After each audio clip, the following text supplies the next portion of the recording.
ከቁጥር 6 ጀምሮ ያለ ቃል ነው። አንደኛ ሳሙኤል ምዕራፍ 16 ከቁጥር 6 ጀምሮ እንዲህ ይላል።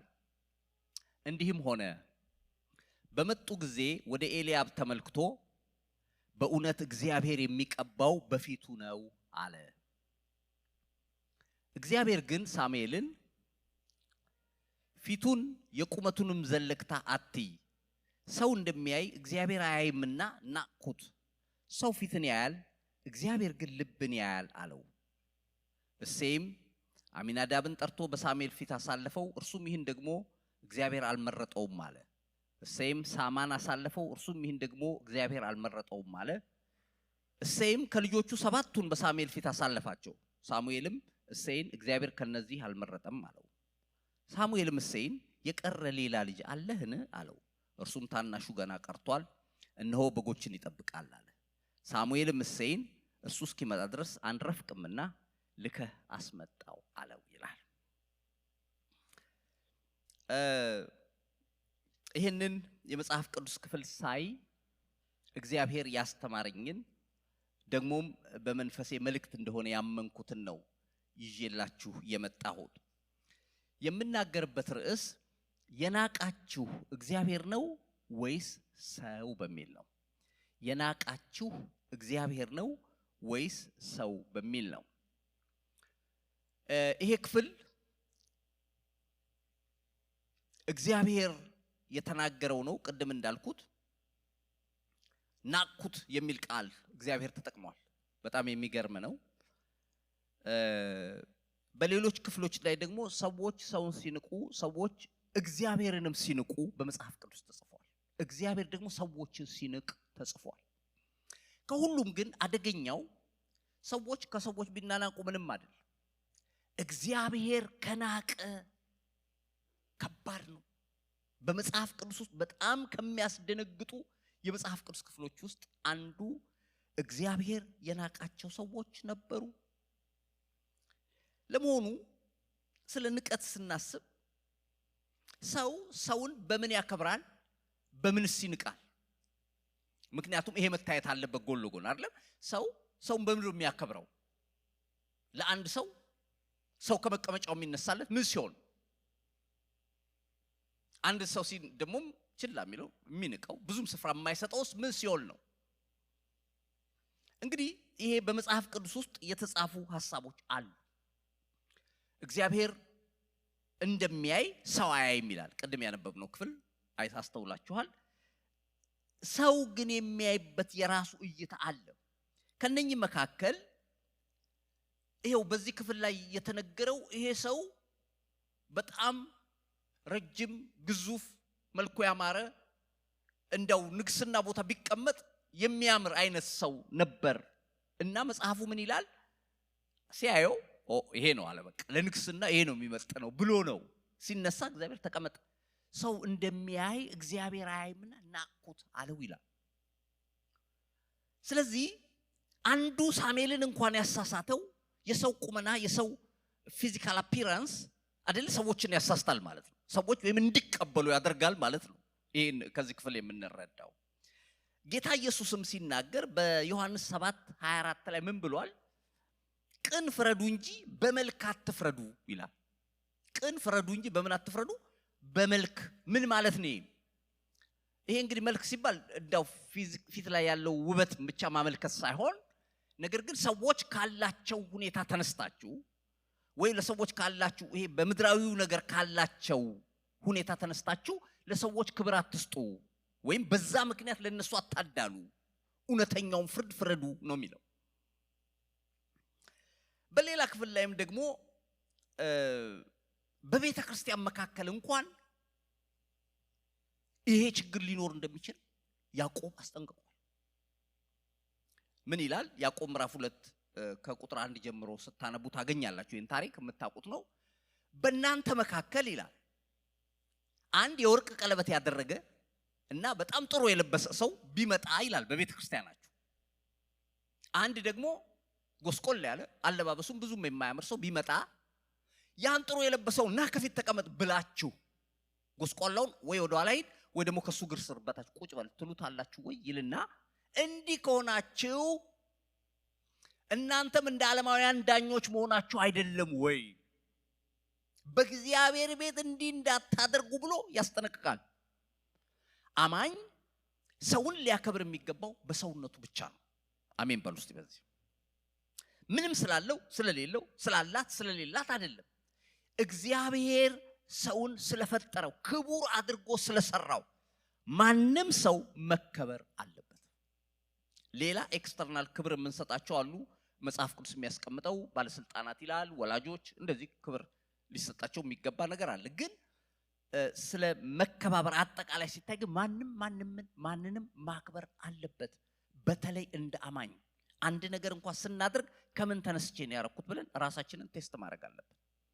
ምክንያቱም በመጽሐፍ ቅዱስ ሚዛን ከወደቅን ትክክል ስለማይሆን ነው።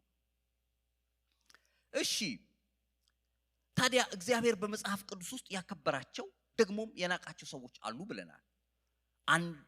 ሰዎች ሰውን የሚያከብሩበት የተለያዩ ምክንያቶች አሉ። ግን እነኚህን እንደ ምሳሌ ከጠቀስኩ ይበቃል።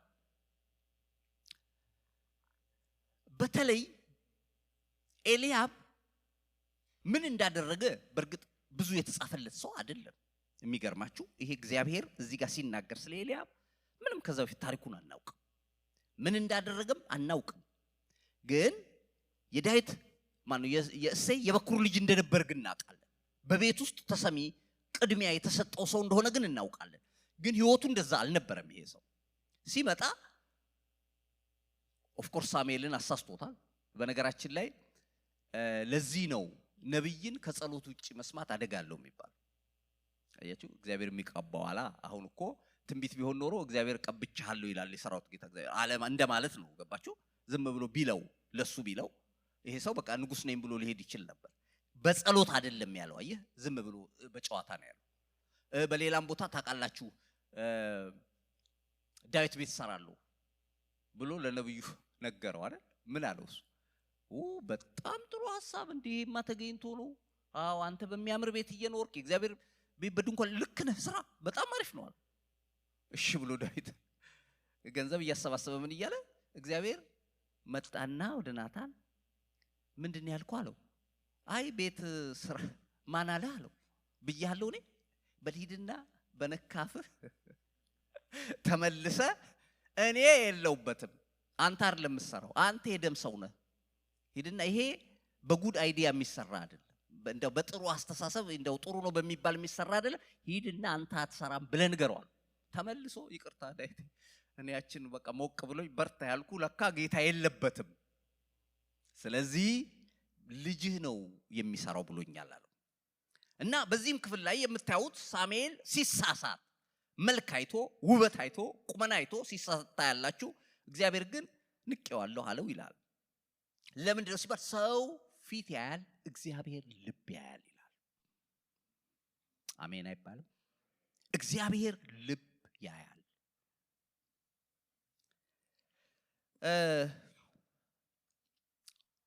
በተለይ እግዚአብሔር ናኩት ካላቸው ሰዎች ውስጥ በጣም የሚያስደነግጠኝ ሁሉ ጊዜም ሳስበው ሳነበው ኤሊ የተባለው ሰው በቤቱ እግዚአብሔር እንደ ሊቀ ካህን አድርጎ የሾመው ትልቅ እግዚአብሔር ሰው ግን የማይገባውን ነገር ስላደረገ እንደውም ዲቴል ስናየው የሚገርማችሁ የኤሊ ጥፋት እንደው በየጊዜው እኛ ሁላችን የምናረገው ነው ማለት ይቻላል። ይገርማችኋል። እንደው የተለየ ነገር አድርጎ እንዳይመስላችሁ። ከቁጥር 29 ጀምሮ አንደኛ ሳሙኤል ምዕራፍ 2 ከቁጥር 29 ጀምሮ ላነብ። እንዲህ ይላል።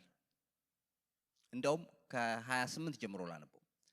ከእስራኤል ነገድ ሁሉ ካህን የሆነኝ ዘንድ በመሰዊያዬ ላይ ይሰዋ ዘንድ ዕጣንም ያጥን ዘንድ ኤፉድንም በፊቴ ይለብስ ዘንድ ለእኔ መረጥኩት። የእስራኤልም ልጆች የእሳት ቁርባን ሁሉ ስለ ምግብ ለአባት ቤት ሰጠው። በማደሪያዬ ያቀርቡት ዘንድ ያዘዝኩትን መስዋዕቴንና ቁርባኔን ስለምረገጣችሁ እንድትወፍሩም የሕዝቤን የእስራኤልን ቁርባን ሁሉ መጀመሪያ በመብላታችሁ ከኔ ይልቅ ልጆችህን ለምን አከበርክ? ስለዚህ የእስራኤል አምላክ እግዚአብሔር እንዲህ ይላል፣ በእውነት ቤትህ የአባትህን ቤት ለዘላለም በፊቴ እንዲኖር ተናግሬያለሁ። አሁን ግን እግዚአብሔር እንዲህ ይላል፣ ያከበሩኝን አከብራለሁ፣ የናቁኝ ይናቃሉ፣ ይህ አይሆንልኝም። እነሆ ለቤትህ ሽማግሌ እንዳይገኝ ክንድህን የአባትህንም ቤት ክንድ የምሰብርበት ዘመን ይመጣል። በእስራኤል በረከት ሁሉ በማደሪያ ጠላትህን ታያለህ። በቤትህም ለዘላለም ሽማግሌ አይገኝም። ከመሰዊያዬ ያልተቆረጠ ልጅ ቢገኝ ዓይንህን ያፈዘዋል፣ ነፍስህንም ያሳዝናል። ከቤትህም የሚወለዱ ሰዎች ሁሉ በጎልማሳነታቸው ይሞታሉ። ይህ በሁለቱ ልጆች በአፍኒንና በፊናስ ላይ የሚመጣ ለአንተ ምልክት ነው። በሁለቱም በአንድ ቀን ይሞታሉ። የታመነ ካህን ለእኔ ያስነሳለሁ፣ በልቤም በነፍሴም እንዳለ እንዲሁ ያደርጋል። እኔም የታመነ ቤት እሰራለታለሁ፣ ዘመኑ ሁሉ እኔ በቀባው ሰው ፊት ይሄዳል። ከቤትህም የቀረው ሁሉ ይመጣል፣ በፊቱም ሰግዶ ቁራሽ እንጀራ እበላ ዘንድ ከካህናት ወደ አንዲቱ ዕጣ እባክህ ስደደኝ ብሎ 1 ብር 1 እንጀራ ይለምናል ይላል። በጣም የሚገርማችሁ አስደንጋጭ ነገር እግዚአብሔር ከተናገረበት ሰው መካከል ይሄ ሰው ነው። ምን አርጎ ነው ግን? ካህን ነው፣ ሊቀ ካህን ነው። ልጆቹ አፍኒንና ፊናስ የሚባሉት ካህናት ናቸው በመቅደስ። ያውም በብሉይ ኪዳን ያለውን ጥንቃቄ ፍርሃት አስቡ። ያንን ተላልፈው እንደፈለጋቸው መኖር የጀመሩ ናቸው። እዛ መቅደስ ውስጥ እዛ ናታኒም ወይም የጽዳት አገልግሎት ከሚያገለግሉ ሴቶች ጋር ይተኛሉ። መቅደስ አስቡት። ይሄ ብቻ አላነሳቸውም። ለእግዚአብሔር መስዋዕት ሊቀርብ ሲል ዋና ለእግዚአብሔር የሚቀርበውን ምን ይላሉ? የሚያቀርበውን ሰው ይመጡና ስጋውን ስጠኝ ይለዋል። ዋናው ለእግዚአብሔር የሚቀርብ ነው። አረ ይሄ ለእግዚአብሔር የሚቀርብ ነው ሲለው ብትሰጠኝ ይሻላል፣ እምቢ ካልክ በጉልበት ወስደዋለሁ ነው የሚሉት። አምጣ፣ እምቢ ካልክ በጉልበት ወስደዋለሁ። በሜንጦ ስጋውን እንደፈለጉ ይበሉታል። ለእግዚአብሔር የሚሰዋው ኤሊ ሰማ፣ ምንም አላለም። ጠራቸውና ልጆቼ ሰው ከሰው ጋር ከተጣላ ወደ ሌላ ሰው ይሸሻል፣ ሰው ከእግዚአብሔር ጋር ከተጣላ ወዴት ይሄዳል? እባካችሁ ተጠንቀቁ ምናምን ብሎ ለስለስ አድርጎ ቀጥሎ አላቸው። አየ እግዚአብሔርና መጣ። ኤሊ ከወደክበት ማንም ከማያውቅ ስፍራ አንስቼ አገልጋይ ያረኩ ነው ያለው። ባሪያዬ ያልኩ እኔ አይደለሁ?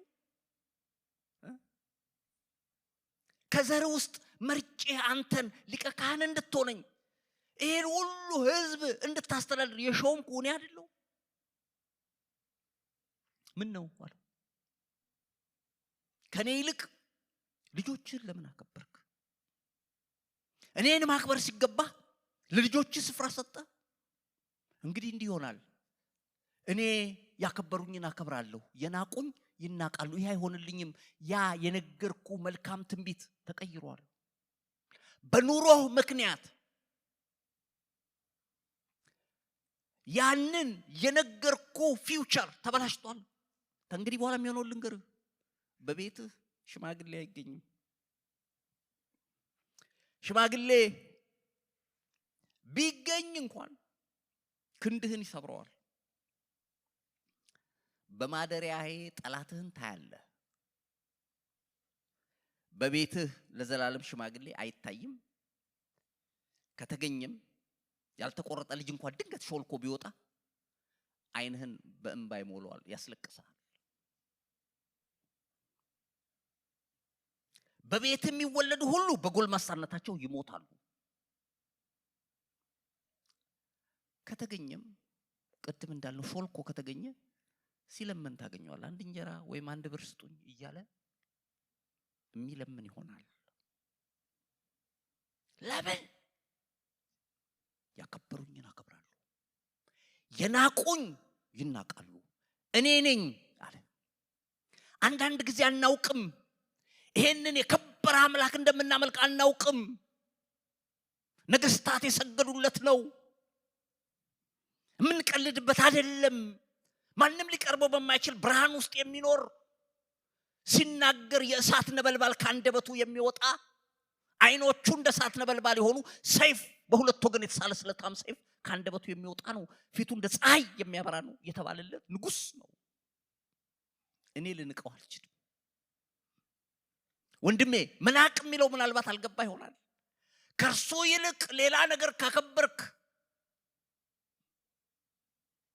እግዚአብሔር ነዋ።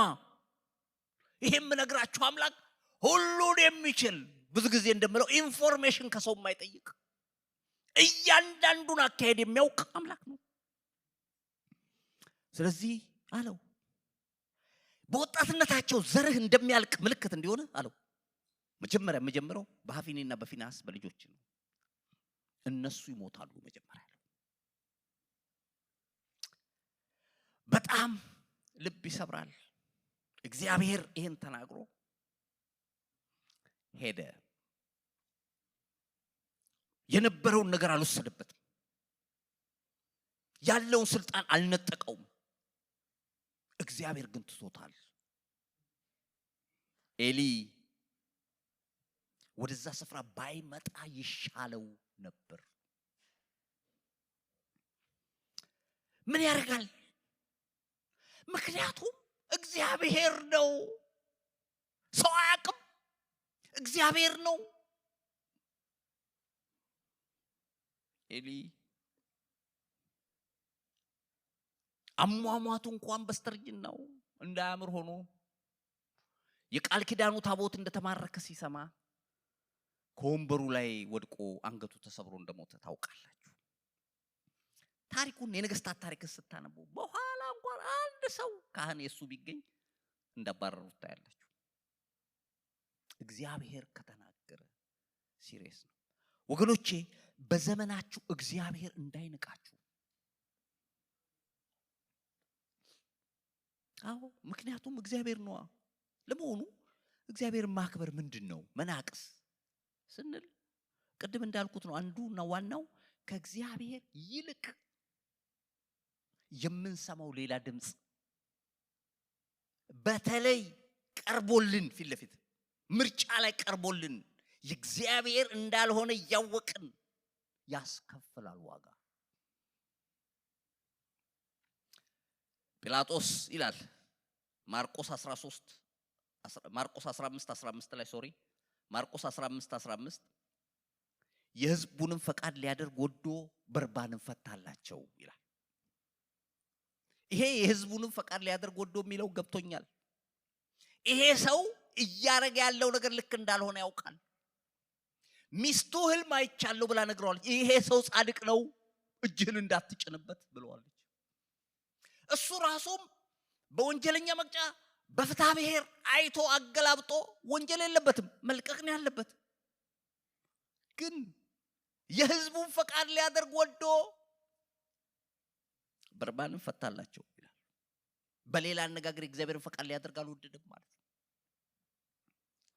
ወገኖቼ ምርጫ ነው ላይፍ እግዚአብሔርን ስናከብር ግን ሁሌ ክብር ይገጥመናል ማለት አይደለም በህይወታችን ውርደት ሊገጥመን ይችላል እና መጽሐፍ ቅዱስ አንዱ የነገረን ይሄን ነው ሌላው እግዚአብሔር የሚንቀው ሰው ወይም እግዚአብሔር የማያከብረው ሰው በምን ምክንያት መሰላችሁ ቃሉን የማይጠብቀው ሰው ወይም የማይታዘዘው ሰው እግዚአብሔር አያከብርም መጽሐፍ ቅዱስ የሚለውን ይሄንንም እናንብብ አንደኛ ሳሙኤል 15:19 አንደኛ ሳሙኤል 15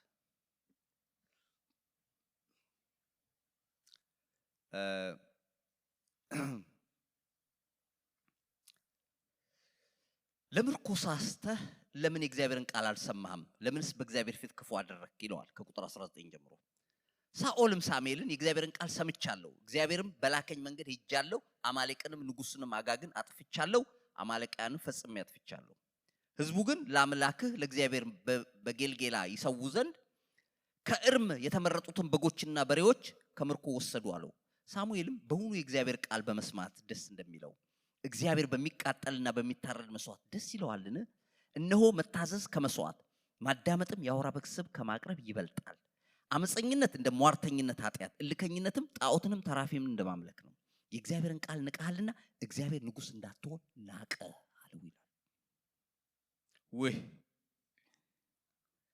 እንዴት ያስፈራል ለምን ሲለው ቃሌን ንቀሃል እኔ የነገርኩን ቃል ትተህ ሕዝቡን ሰምተሃል እኔ የነገርኩን ቃል ትተህ በራስ መንገድ ሄዳልና እግዚአብሔር ንቆሃል አለው ወገኖቼ ለዚህ ነው ቅድም ሲጀምር ብዙዎቻችን እንደምናስበው እንደው የተለየ ታሪክ አድርገው አይደለም ትንሽ በሚመስል የህይወት ፈተና ውስጥ እግዚአብሔር ያለውን ለማድረግ መጨከን ይፈልጋል። መንፈሳዊ ነገር ነው። አንዳንዴ ይገርማቸዋል። አለማወቅ ከህግ ተጠያቂነት አያድንም የሚባል ነገር አለ። ታውቃላችሁ ይናል። አለማወቅ ከህግ ተጠያቂነት አያድንም። ለምሳሌ ብዙም አንድ ሰው ስቶፕ ላይ መቆም ምናምን የሚለውን በደንብ ባያውቅ፣ መብራት ቀይ ሲበራ መቆም ቢጫ የሚለውን በደንብ ባያውቅና ቢነዳ ፖሊስ ቢይዘው አላቅም ቢለው ከተጠያቂነት አያድነው። አላቅም ከተጠያቂነት አያድነው። ትኬት ጽፎ ነው የሚሰጠው። እንደ ጥፋቱ ሊታሰርም ይችላል። አያድንም። እንዲሁ ነው የእግዚአብሔርን ቃል ማወቅ አለብን። ኦፍ ኮርስ እግዚአብሔር የሚያየው ዲፕ የሆነ ነገር ይኖራል። ግን አለማወቃችሁ ወይም ሳላቅ ነው የሚለው ከተጠያቂነት እግዚአብሔር ሁሉ ጊዜ የሚሰራው እንደ ቃሉ ነው። አሜን በሉ እስቲ። እንጂ እንደኔ ኦፒኒየን አይደለም፣ እንደኔ አመለካከት አስተሳሰብ አይደለም። ሰምታችሁ ከሆነ አላቅም፣ በዚህ በአሜሪካን ሀገር አንድ ኡበር ድራይቨር ያው ጥሪ ደርሰውና ይሄዳል። የሆነች ልጅ ፒክ ሊያረግ የ15 ዓመት ልጅ ነች። ፒክ አረጋት። መኪና ውስጥ አስገብቶ ድራይቭ እያደረገ ልጅቷ ስልክ ስታወራ ይሰማታል። አም ስታርቪንግ ትላለች ለጓደኛዋ እና በቃ መሞቴ ነው፣ በጣም ርቦኛል፣ ቤት እስክደርስ አይ ካንት ዌይት ምናምን እያለች ታወራለች። ሰማትና ታዲያ ፒዛ ነገር ግራብ ላድርግልሽ እንዴ አላት። ዋው እሺ በጣም ደስ ይለኛል አለች። እዛው ጋር እየሄደ ሜክዶናልድ ነገር ይሁን ብቻ ወደ ሆነ ፉድ ስቶር ነገር ብቻ ገባ ይልና የሆነ ምግብ ነገር ይገዛላታል።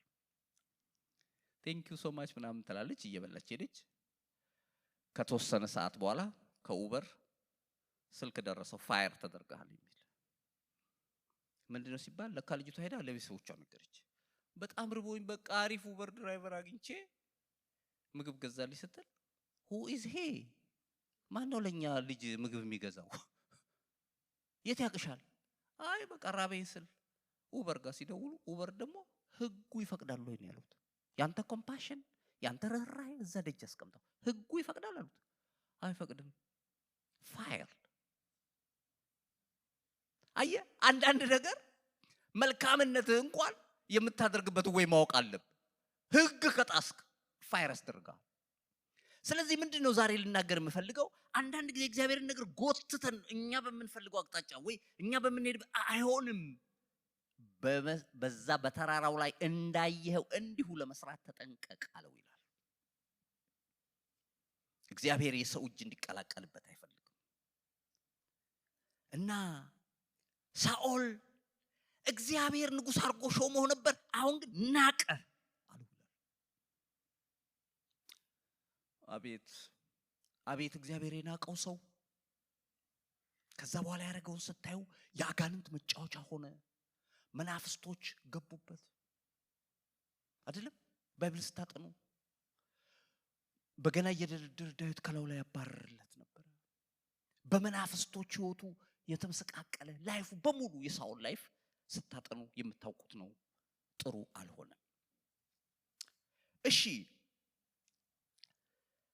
ታዲያ በመጽሐፍ ቅዱስ ውስጥ ሌላ የምናየው ማንም መሰላችሁ? ጌታ ኢየሱስ ራሱ ነው። ጌታ ኢየሱስ የሚገርማችሁ በሰው የተናቀ ነበር። አሜን በሉ እስቲ።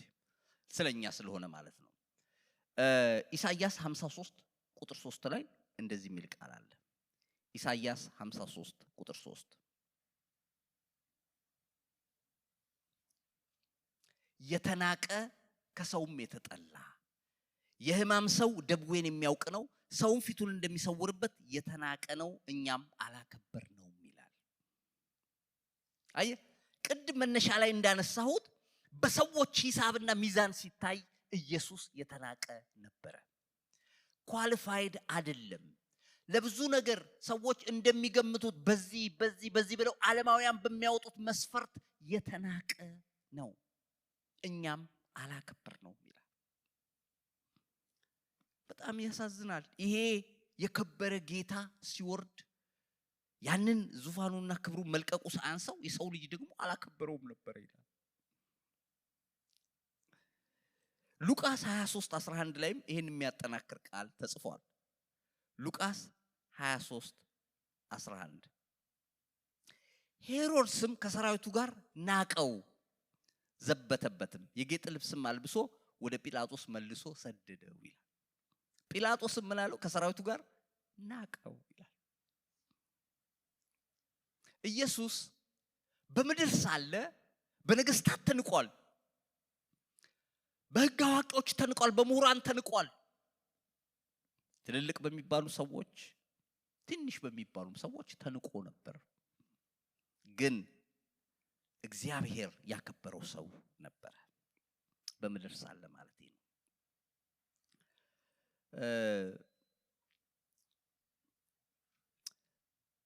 በተለይ ማቴዎስ 27:27 ጀምሮ ያለው ታሪክ ጌታን እንዴት እንደዘበቱበት የሚያሳየውን ክፍል ባነብ ደስ ይለኛል። ዛሬም የጌታ እራትም ስለወሰድን እንዲህ ይላል ማቴዎስ 27:27 ጀምሮ በዚያን ጊዜ የገዢው ወታደሮች ኢየሱስን ወደ ገዢው ግቢ ውስጥ ወሰዱት። ጭፍራውንም ሁሉ ወደ እርሱ አከማቹ። ልብሱንም ገፈው ቀይ ልብስ አለበሱት። ከእሾህም አክሊል ጎንጉነው በራሱ ላይ በቀኝ እጁ መቃ አኖሩ። በፊቱም ተንበርክከው የአይሁድ ንጉሥ ሆይ ሰላም ላንተ ይሁን እያሉ ዘበቱበት፣ ተፉበትም። መቃውንም ይዘው ራሱን መቱት። ከዘበቱበትም በኋላ ቀዩን ልብስ ገፈፉት፣ ልብሱንም አለበሱት፣ ሊሳለቁበትም ወደዱ ይላል። በተለይ ይሄን ክፍል ቀስ ብላችሁ ስታዩ አያችሁ፣ ይኸው እኔና እናንተ ብንደረግ እሺ፣ ግን የእውነት ንጉሥ የሆነውን ነው እንደሚቀልዱበት። አወለቁና ልብሱን ነገስታት የሚለብሱት አይነት ልብስ አለበሱት፣ ቀይ ልብስ። ከዛ በኋላ የእሾህ አክሊል ያደረጉለት እና ልክ ነገስታት እንደሚይዙት በትር ደግሞ ምን መቃ ሲያዙት ይላል። ከዛ በፊቱ እየሰገዱ ንጉሥ ሆይ 1000 ዓመት ንገስ እያሉ በጥፊ መቱት፣ ተፉበት፣ ዘበቱበት ይላል። ተዋርዷል። ስለኔና ስላንቺ ስለኔና ስላንተ ነው። ኢየሱስ ግን የከበረ ነበር። በሰው ወደ ተጣለ በእግዚአብሔር ዘንድ ግን ወደ ተመረጠ ይላል አንደኛ ጴጥሮስ ምዕራፍ 2:4 ላይ። ሰው የጣለው ነው፣ እግዚአብሔር ግን የመረጠው ነው ብሎ ይነግረናል።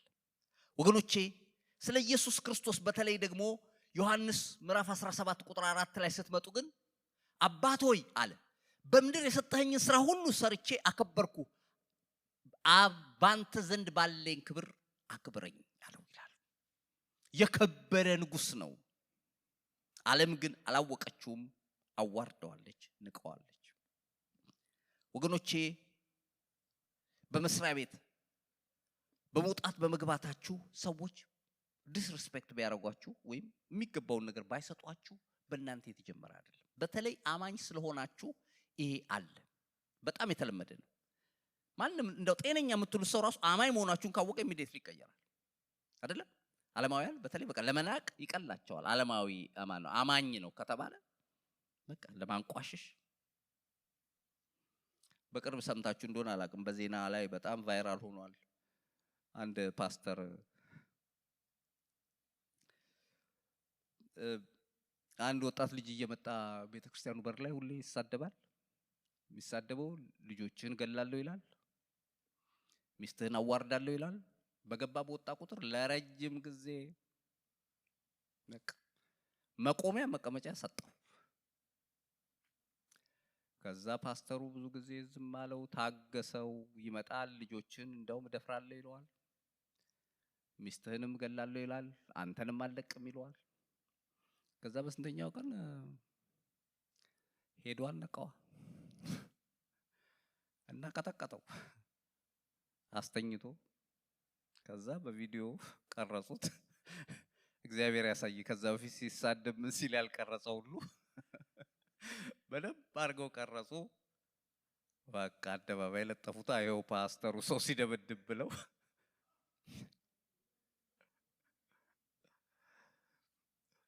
አንድ ሰው አንድ ጊዜ ምን አለኝ፣ በጣም ከመቸገሩ የተነሳ አንዳንዴ ያለ ሰው አያውቅም እንጂ አለ ስለው ተሟች ይልቅ ገዳይ ጻድቅ ነው አለ። ገብቷል? ምክንያቱም ብዙ ጊዜ ገደለው ምን አይነት ጨካኝ ነው እንዴት ነው የሚገለው ላይ ይባላል እንጂ ለምን ገደለው ብዙ ጊዜ ማንም አይልም አይደል? የሆነ ዲቴሉ ግን ቀስ ብሎ ሲነበብ እንዲህ አርጎት ነው የሚያስብልቁ ሰው አለ። እና ያው ልክ ነው ማለት አይደለም። ኦፍ ኮርስ ፓስተሩ የራሱ የህግ አካሄድ ወይ ለየት ያለ ነገር ቢሄድ ይሻለው ነበር። እንደው ግን ብሶበት እና ምን ልል ነው የሚያዋርዳችሁ ትንሹም ትልቁም ነው በቃ እንደፈለገ እንትን ሊላችሁ የሚፈልገውና እንደ አማኝ ግን እኛ የምንሄድበት የክርስቶስን ፈለግ መከተል አለብን። አሜን በሉ እስቲ ለዚህ። ምክንያቱም ኢየሱስ ክርስቶስ እንደሱ ሲዘብቱበት መልሶ አልተሳደበም ይላል። ኢየሱስ የተባረከ ይሁን። ሌላው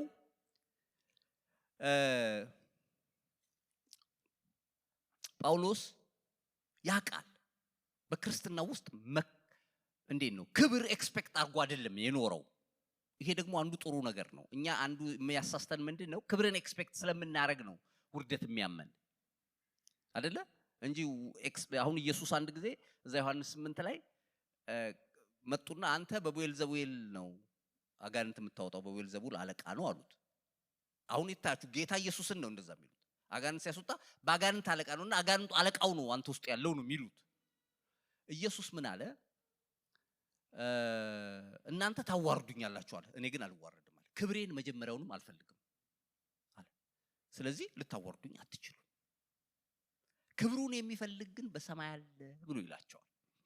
እና ኢየሱስ መሬቱን የያዘ ስለነበረ ላውርድ ሲሉት ወዴት አለ? በቃ ጨርሻለሁ አላቸው። እግዚአብሔር አምላክ የተመሰገነ ይሁን። እና ጳውሎስ በአገልግሎቱ ሁሉ እግዚአብሔርን ለማክበር የጨከነ ነው። ከሰው ስለሚመጣው ምላሽ ብዙም ስፍራ አይሰጥም ነበር። ለዚህ ነው ገላትያ ምዕራፍ 1 ቁጥር 10 ላይ ሰውን ወይስ እግዚአብሔርን አሁን እሺ ያሰኛለሁን? ሰውን ደስ ባሰኝ የክርስቶስን ባሪያ ባልሆንኩ ይላል። ከላይ የሰማሁትን እነግራለሁ። የሚቀበል ሰው ይቀበላል፣ የማይቀበለውን ግን ሰውን ለማስደሰት ብዬ አልቀይርም ነው የሚለው። እግዚአብሔር አምላክ የተመሰገነ ይሁን። ስለዚህ እግዚአብሔር ዛሬ የሚነግረን እግዚአብሔር እንዳይንቀን። ሰዎች ይናቁን መብታቸው ነው። ጌታ ከናቀን ግን ወዴት ይኬዳል? ሌላው በመጽሐፍ ቅዱስ ውስጥ አንድ ታሪክ ልናገርና እጨርሳለሁ። የእግዚአብሔርን ነገር ያንቋሸሽ ያቃለለ አንድ ሰው ከእግዚአብሔር ዘንድ ንቀት እንዴት እንደመጣበት ወይም የእግዚአብሔር ፍርድ እንዴት እንዳገኘው ዳንኤል ምዕራፍ 5 ቁጥር 2 ላይ ያለውን ቃል ላንብ። ዳንኤል ምዕራፍ 5 ቁጥር 2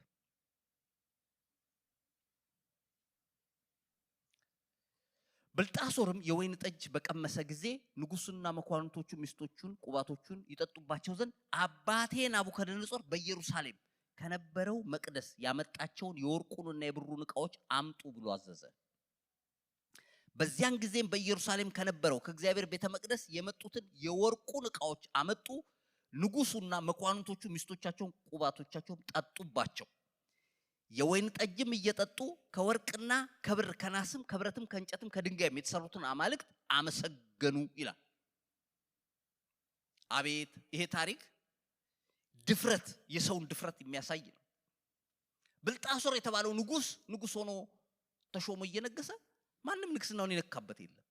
ግን መጠጥ ፉት እንዳሉ ትንሽ ሞቅ ሲለው እስቲ አባቴ ናቡከደነጾር አለ ከኢየሩሳሌም ቤተ መቅደስ ያመጣቸውን እነኛን የወርቁን ዕቃዎች አምጡልኝ እንጠጣባቸዋለን አለ። ደግሞ መጠጣት ብቻ አይደለም፣ ዕቁባቶቹ ሚስቶቹን ደረደረና እንደፈለጋችሁ ጠጡ። መጠጣት ብቻ ቢሆን አንድ ነገር አልፈው ምን አረጉ መሰላችሁ? ከወርቅ ከብረት ከተለያየ ከነሐስ የተሰሩትን አማልክቶቻቸውን አመጡና አመሰገኑ። ምን ማለት ነው? እናንተ ናችሁ ድል የሰጣችሁት ይሄን አምላክ እንድናሸንፍ ብለው ጣዖታት ለጣዖታት ማምለክ ጀመሩ። ጣዖታትን ማምለክ ጀመሩ። እግዚአብሔርን መሳለቅ ጀመሩ። በእግዚአብሔር ላይ መቀለድ ጀመሩ። እግዚአብሔር ሰው ይፈልጋል ለስራ። ሰው ባይኖርም ግን ችግር የለበትም፣ ብቻውንም ይሰራል። አሜን በሉ እስቲ ለዚህ ሃሌሉያ። ሰው ካገኘ ይጠቀማል፣ ታላገኘም ግን ችግር የለም፣ ብቻውንም ይሰራል። እንዳውም እግዚአብሔር ራሱም አይደለም በሆነ የተገለጠላቸው እጅ ነው የመጣችው። እጅ ብቻ ከዚህ በታች መጣች። ወለሉ ላይ መቅረዙ ያለበት ይላል መብራት የተሰቀለበት በደንብ ክሊር በደንብ ልሾ ተደርጎ ነጭ የሆነበት ፓርት ላይ እጅ መጣችና መጻፍ ጀመረች። እጅ ብቻ ይታያችኋል። እጅ ብቻ ጽፋ ሄደች። ሲያይ ሐሳቡ አስቸገረው ይላል። ደነገጠ። የወገቡ ጅማት ተፈታ ይላል። ፍርሃት ያዘው። ብርክ አለው። ምንድነው ነገር አለ።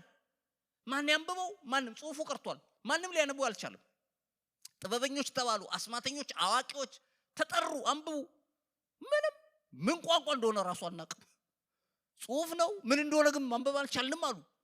በዚህ ጊዜ የንጉሱ ሚስት የነበረችው ማለት የቀድሞ ንግስቲቱ መጣችና አባትህ ንጉስ በነበረበት ዘመን ከዛም በፊት ብልጣሶር ተብሎ የተሰየመው ዳንኤል ቢመጣ ይህንን ጽሁፍ ይተረጉመዋል። እሱ የአማልክት መንፈስ አለበት። ምስጢራትን መግለጥ ዕውቀትም ጥበብም አይሰወርበትም አለችው ይላል። እሺ ተባለ። በአስቸኳይ ተጠራ። ልክ ሲመጣ ዳንኤል እባክህ ይሄን ተርጉምልኝ አለው ንጉሱ። ከተረጎምክልኝ የመንግስቴን እኩሌታ ሰጥሃለሁ ወይ አከብርሃለሁ ማለት ነው። ስጦታው እሱ ላንተው ይሁን አለው። ስጦታም የሚያሰጥ ነገር አይደለም። አሁን የኛው ከዚህ በኋላ ስለ አንተ መኖርና ለመኖር ስለሆነ የምናወራው ስለ ስጦታም እዛም የሚያደርሰን አይደለም። እሱ ላንተው ይሁንልህ ግን እኔ ትርጉሙን እናገራለሁ አለ። እሺ ሲባል ይሄ በዕብራይስጥ ማኔ ቴቄል ፋሬስ ነው የሚለው አሉ። ማኔ ማለት እግዚአብሔር መዘነው ማለት ነው አሉ። ቆጠረው መንግስትህን። ቴቄል ማለት ቀለህ ተገኘ ማለት ነው። ፋሬስ ማለት ለፋርስና ለሜዶን መንግስትን አሳልፎ ሰጥቷል ማለት ነው። ስለዚህ እግዚአብሔር እንዲህ ይልሃል አለው፣ በመንግስቱ በእግዚአብሔር ሚዛን ተመዝነህ ቀለህ ተገኝተሃልና መንግስትህ ለሌላ ተሰጥቷል ነው የሚለው። ከዚህ ምሽት ጀምሮ ያንተ መንግስት አብቅቷል ነው ያለው። ቴቄል ሆነሃል፣ ቀለሃል አለው። እግዚአብሔር መዘነህ ቀለህ ተገኘ አለው። እንዴት ያስፈራል!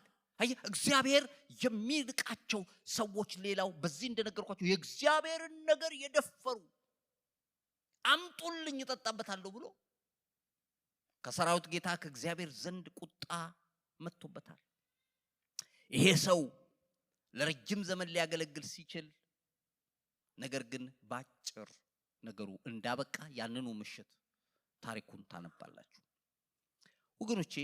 ከእግዚአብሔር ይልቅ ዛሬ የምንሰማው ማን ነው? ልጆቻችንን፣ የትዳር ጓደኞቻችንን፣ ወንድሞቻችንን ማንን ነው? እግዚአብሔር ዛሬ ያስጠነቅቃል። ሲሪየስ የሆነ አምላክ ካንተ ይልቅ ሌላ ማከብረው ነገር የለኝም በሉ። አሜን ይባላል ለዚህ። ምክንያቱም እግዚአብሔር ነው። አንድ ነገር ማወቅ ያለብን በዚህ ስንሰበሰብ የኔና የናንተን ሐሳብ እንድንነጋገራለን ስበሰብ። አሜን በሉ እስቲ።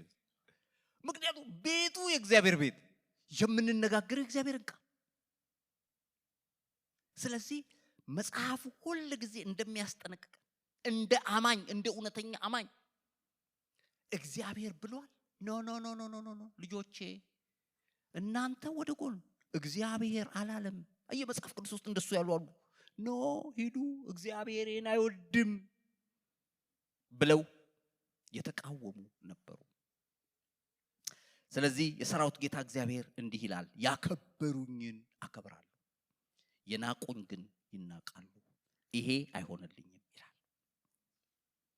የሐዋርያት ሥራ ምዕራፍ 5 ቁጥር 29 ላይ ጴጥሮስና ሐዋርያትን መልሰው ከሰው ይልቅ እግዚአብሔርን ልንታዘዝ ይገባል አሉ ይላል። የነበረው ነገር ቀላል አይደለም፣ ዋጋ የሚያስከፍል ነው። ፌስ ያደረጉት ነገር በጣም በድፍረት ነው። ነገር ግን እግዚአብሔርን እንሰማለን፣ የትኛውንም ዋጋ እንከፍላለን ብለዋል። ስለዚህ ዛሬ እግዚአብሔር የሚነግረን ይሄን ነው። የናቃችሁ ሰው ነው ወይስ እግዚአብሔር? እግዚአብሔር እንዳይንቀን እግዚአብሔር ይርዳን።